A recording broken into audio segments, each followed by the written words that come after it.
Well, I'm saying that by mistake, I actually threw out all our emails, but not the ones that have been saved. So if I were to go to the email section now, it's gone. Good job.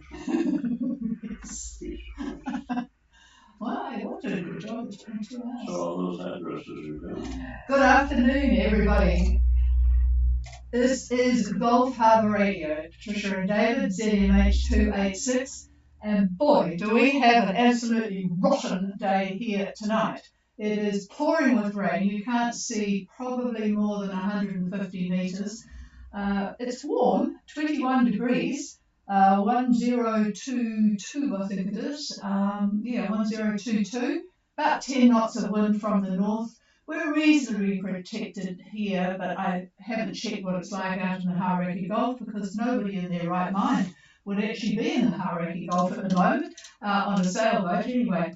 So it is just horrible, and I feel sorry for all you folks sitting in a boat, especially if you haven't got a diesel heater to dry it out a bit. It will be feeling very moist. But, that's what we live with. And I was just talking to someone the other day and saying, well, one year we did in fact leave Opua on July the 4th. It was such a significant day, particularly for David, July the 4th. It sticks in my mind, but boy, did we wait an awful long time to get a decent passage window. We hope that we can find something for you guys a lot closer than this, but who knows what's going to happen. Anyway, very good evening. Think positive, says he. Think positive. And I do notice he was talking to me about the shape of the anticyclones. And in fact, he was talking about how they revolve. What was that the word? Rotate. And indeed, the one to our east has rotated and it is now a different shape. It's fatter sideways horizontally than it is long. So, things are starting to move, but boy, they could move an awful lot quicker than this, couldn't they? And you will notice the big anticyclone forming in the bite, as David calls it in Australia. So, things are starting to happen, and who knows. A very good greetings to those who have contacted us by phone and email. I'm going to do an opportunity again for a check of radios if anyone wants to do it later. I've got nothing else to do sitting in your boat with the rain outside, have you? So anyway, but before that, I think it's the MJO, the Madden-Julian Oscillation cycle that David's going to talk about tonight because he does put a lot of weight on that as far as looking at decent passage weather and other sorts of things. Oh, and there was somebody wanting to go from Fiji to where was it? Vanuatu, that's right. Yes, people are starting to move around. Gosh, if you could see the number of boats that are heading to the islands, you would want to keep moving westwards too. It is absolutely incredible. All right, I'm passing the microphone to David. Stand by. All right, good evening. And is streaming working? Yes, it is working. All right, good.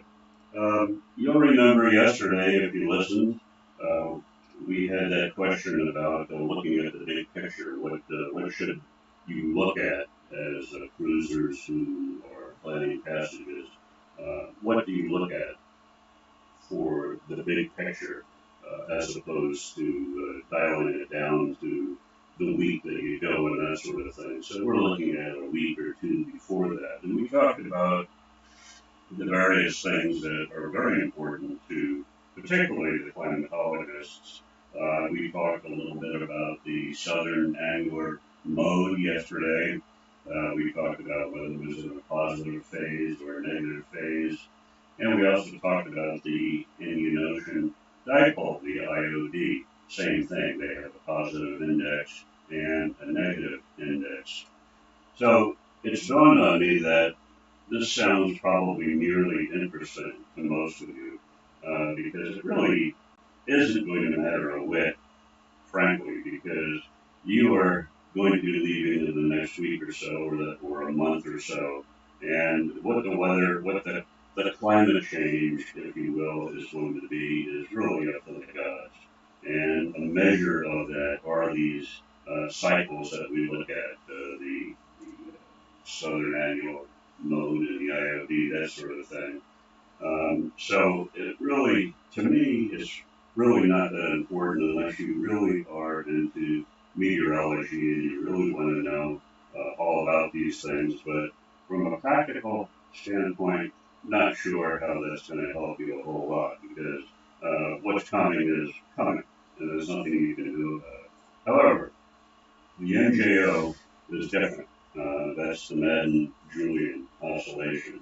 And it doesn't matter if you're planning the passage from New Zealand to the islands, or actually when you're in the islands, it actually plays more of a role than you would think because it gives you sort of a heads up on the type of weather that you could expect. So just briefly, I'm going to repeat basically what I said yesterday, and then we'll get into a little bit more about how you find it and what it means.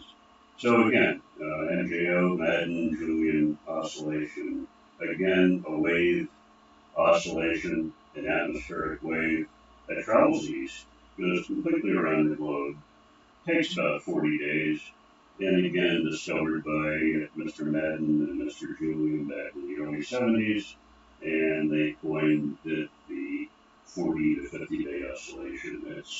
It varies on the time, but suffice it to say it does go completely around the globe and ends where it started.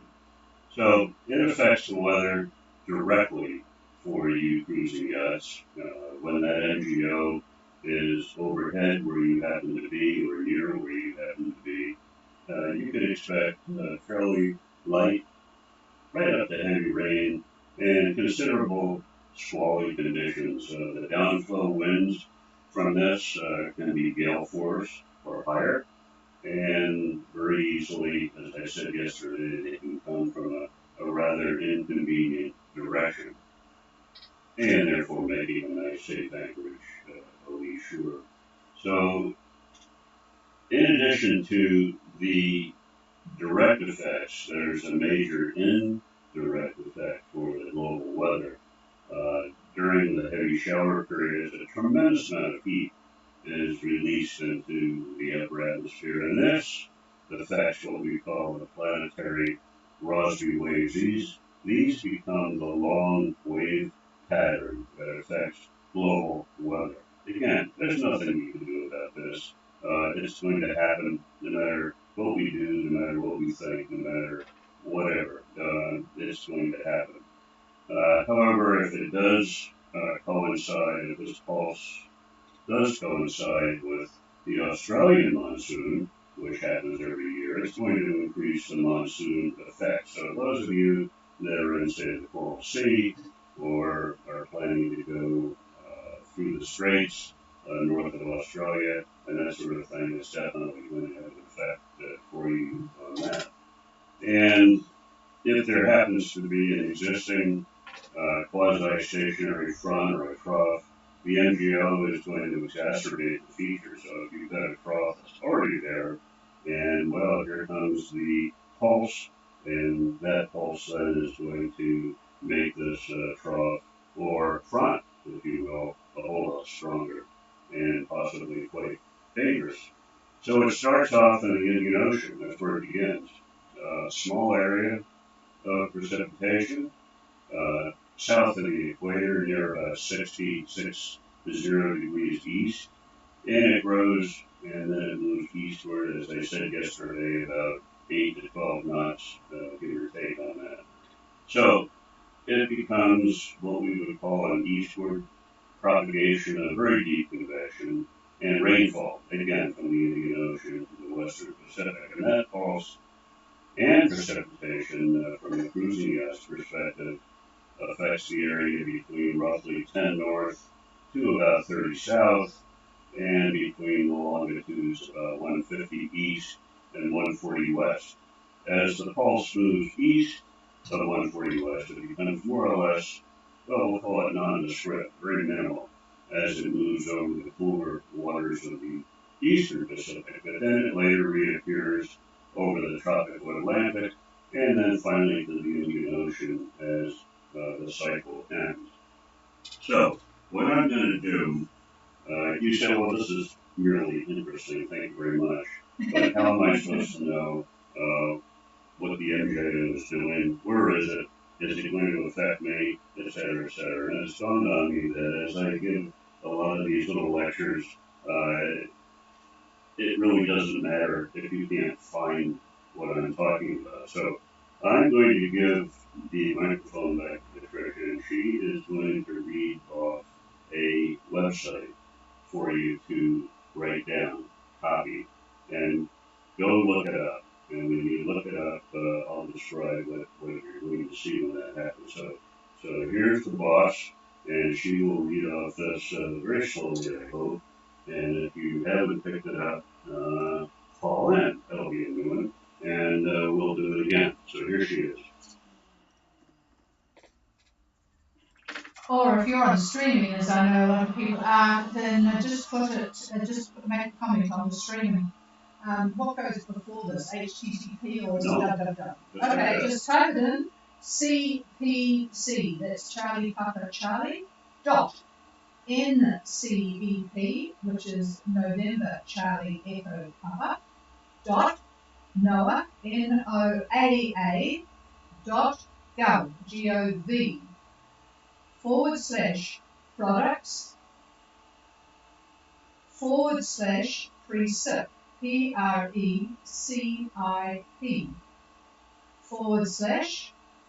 CW link. Now he's got CW in capital letters, so I presume it's CW in capital letters.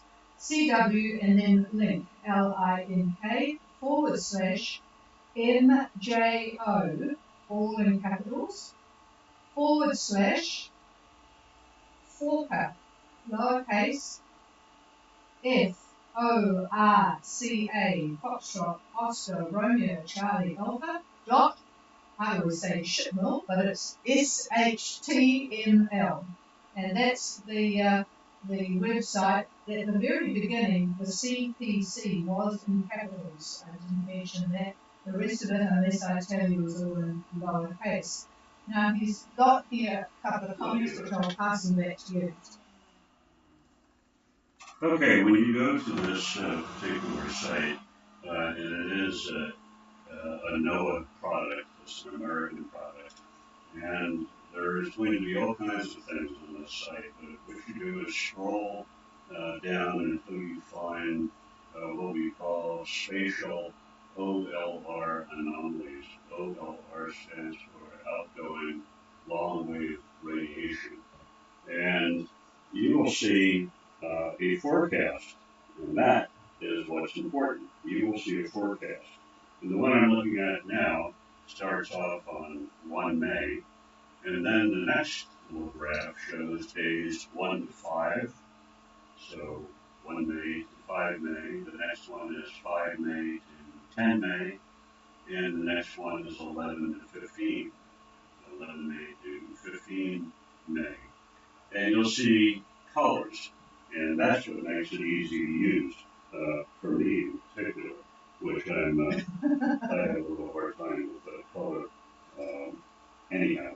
But anyway, when you see the blue color splattered on the map, and by the way, the map covers, it's a section of the globe that covers the latitudes that we talked about earlier. So you will see about the middle of the chart is Australia, the Coral Sea, Indonesia, the Solomons, that sort of thing.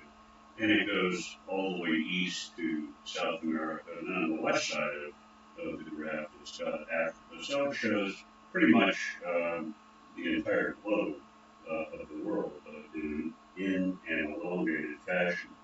So where you happen to see blue, try to remember the little D. Blue is bubbly. Blue is bubbly. And what that means is that is the area of the active MJO. So if you don't see any blue, then there is no activity for the MJO. No activity at all. So there you go. Finally, we are going to enable you to actually easily look up the MJO and find out what's going on. Now, on that site, there's all other kinds of things. There will be I guess a graphic you would call it, that the Australians love to do, and it's basically a square, and it's divided into 8 modules, if you will, and they have to do with the areas of the world. It starts off with the Indian Ocean, the western part of the Indian Ocean, then it heads east to the Australian area. Then it shows what they call the maritime domain, which means for the Australians and us, the area that's to the north of Australia. So it covers the Coral Sea, covers the Darwin area, that sort of business. And then it goes to 6 and 7, which is the Western Pacific. And that would be where Fiji, Vanuatu, New Caledonia, and all that sort of thing is. And then it goes to 8, that's the last one, which is just to the west of South America. And anyway, that has other data, and so if you're really interested, you can look at that. It's actually based upon what they call RNN1 and RNN2, which are mathematical methods that combine the cloud and the wind at the upper and lower levels. Now, the OLR, that stands for, again, outgoing long-wave radiation. So the smaller the number means there's more clouds, and more clouds mean probably more convection, which means more rain and wind and that sort of thing. So you don't really need to know all of that. You don't need to know any of it at all. Just look at the colors. And if you happen to see blue, you happen to be in Fiji, and blue is over you, well, batten down the hatches, because that means you are going to go through a short period of cloud, rain, wind, etc. And then as it moves east, things clear up a bit. And don't forget that if it happens to coincide with an already existing trough or a front from lower latitudes or higher latitudes, in other words, those to your south, it'll accentuate those as well. So hopefully that is going to be useful to you. And I think it's a very important site to look at, not necessarily the site, because there's lots of sites where you can get the MJO. This just happens to be one that I use, but there's others that you may like better. So if you want to fish around during this week of crappy weather up there in your boat, you can do that. And if you have any questions, you could email us. So that pretty much covers what I wanted to talk about tonight, that one cycle. Again, the other ones are just merely interesting, and they really aren't going to help you a whole lot between now and when you want to leave in the next week or so. The other thing I wanted to mention, and I think a lot of people get confused on this, and it has to do with your barometer. Now is a very, very good time to check your barometer. And depending upon where you happen to be, there's various places that will give the barometric pressure at certain times and so forth. So check your barometer and make sure that it is accurate. Now, as we know, and as somebody will say, well, it doesn't really matter what the pressure is, we just want to see if it's going up or if it's going down. Well, that brings me to my next point. There are atmospheric tides. So, in other words, in a complete 24-hour cycle, your barometer is actually going to change.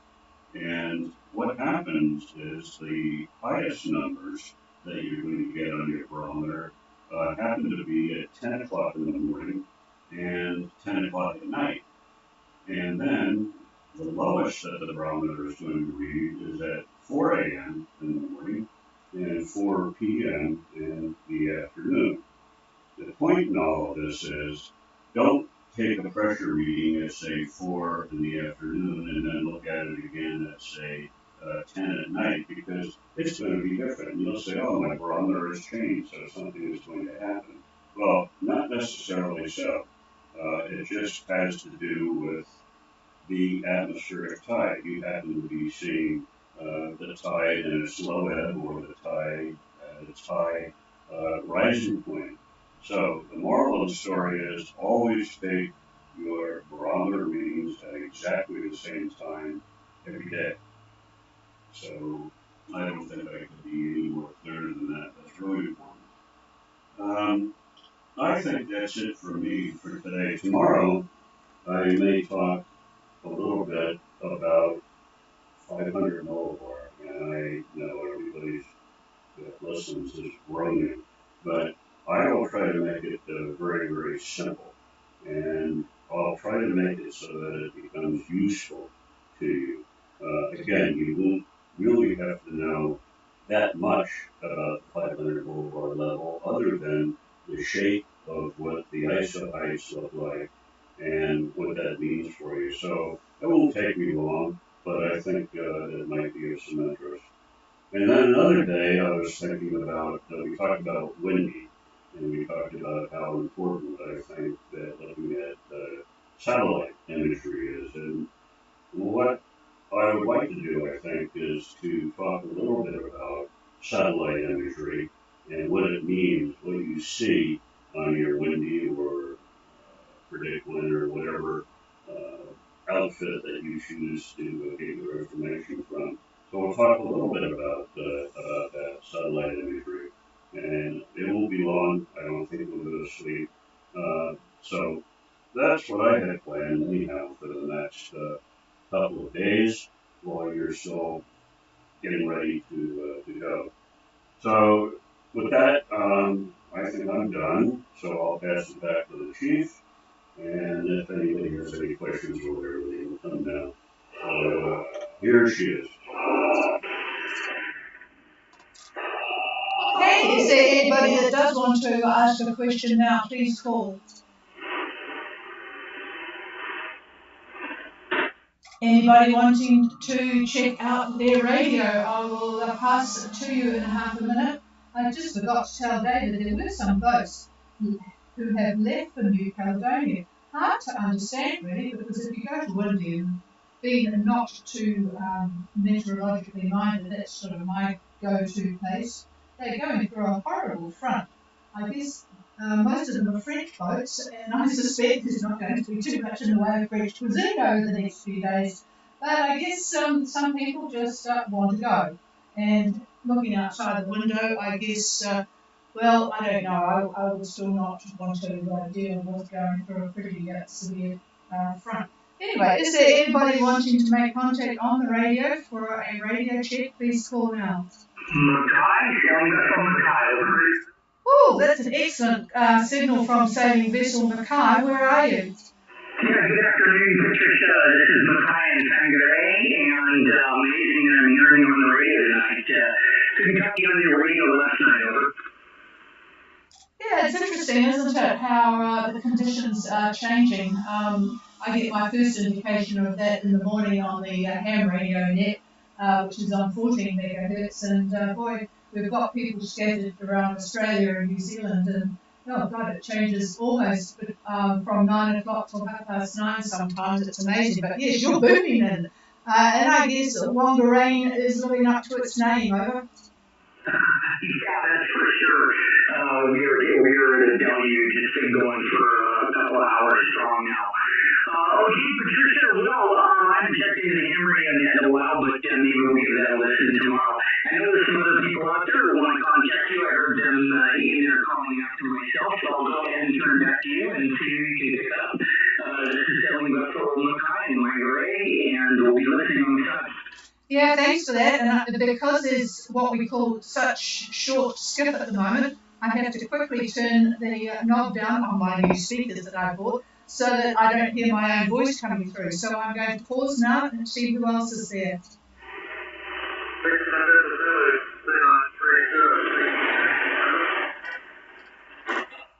Victor November Zulu, and I didn't write the rest of it down, and you got taken out by a burst of static, but it's a strong signal. Go ahead.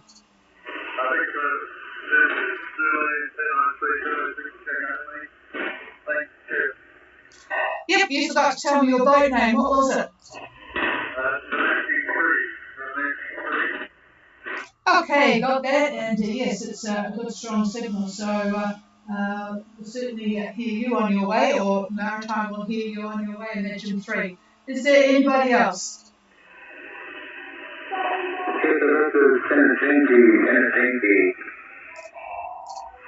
Okay, I've got two voices there, and the strong one was Innocenti. Good evening, Angus. You are coming through loud and clear from down the road, over. Thank you, Patricia. Yeah, I've had the radio on and off the boat a couple of times, so just wanted to make sure that I was coming through okay. Thank you. Yep, no problem at all. And I had a lady's voice, and I know it, but I can't remember. So the lady's voice, please call again.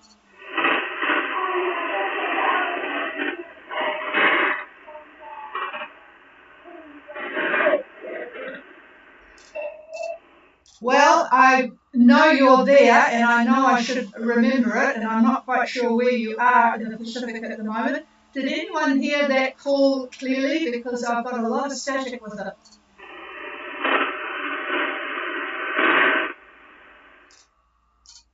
No, try again. Just give me the boat name a couple of times.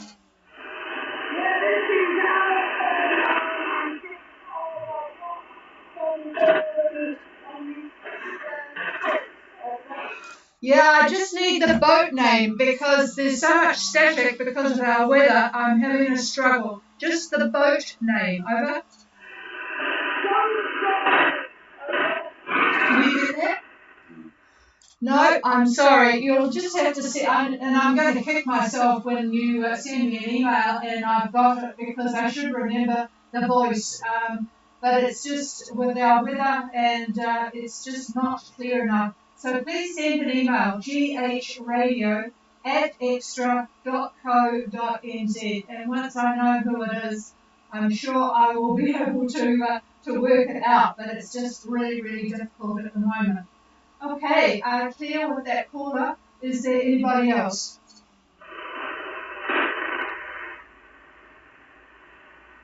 No, nothing heard. We'll leave you all to your misery in the weather. Well, it won't probably be all that misery. I haven't even looked at what it's like in Fiji and the likes at the moment. Have you got any comments? No. No, and we're not even looking at passage weather until the weekend, so it's just too horrible to contemplate going out there, although people do.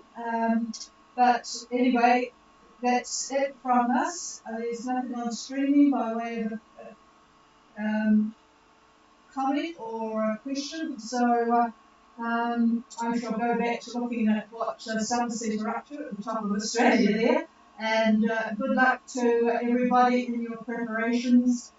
Make sure, that's what I did want to say, make sure that your communications, that there are two people that know how to do things, whether it's making contact on your new Pepsi satellite system or the radio or Iridium Go or whatever it happens to be. Make sure that there are two people on board that can do it. Usually what happens and what we hear is that one person is pretty good with picking up a microphone or whatever it happens to be, and they do it all the time. Well, that's fine, but sometimes in an emergency, that person might be really busy doing something else. They might be injured, they might be overboard. I mean, who knows? But often if they are a leading light on board, then they'll probably be busy trying to fix something or do something. So it is really important that somebody else on board can actually, in my case, pick up the radio and know how to program one of the emergency frequencies to get hold of maritime radio, know how to connect to your Starlink or SailMail or WinLink or whatever it is that you've got there to aid your communication systems. Please, over the next couple of days when you really are sitting there bored stuff, and can't go out, then get somebody else skilled up to do the job. That's my message for the night. So have a very good dry evening inside, and we will be back again tomorrow. This is Gold Harbour Radio. I will listen on the radio just in case there's anybody there, but we are clear.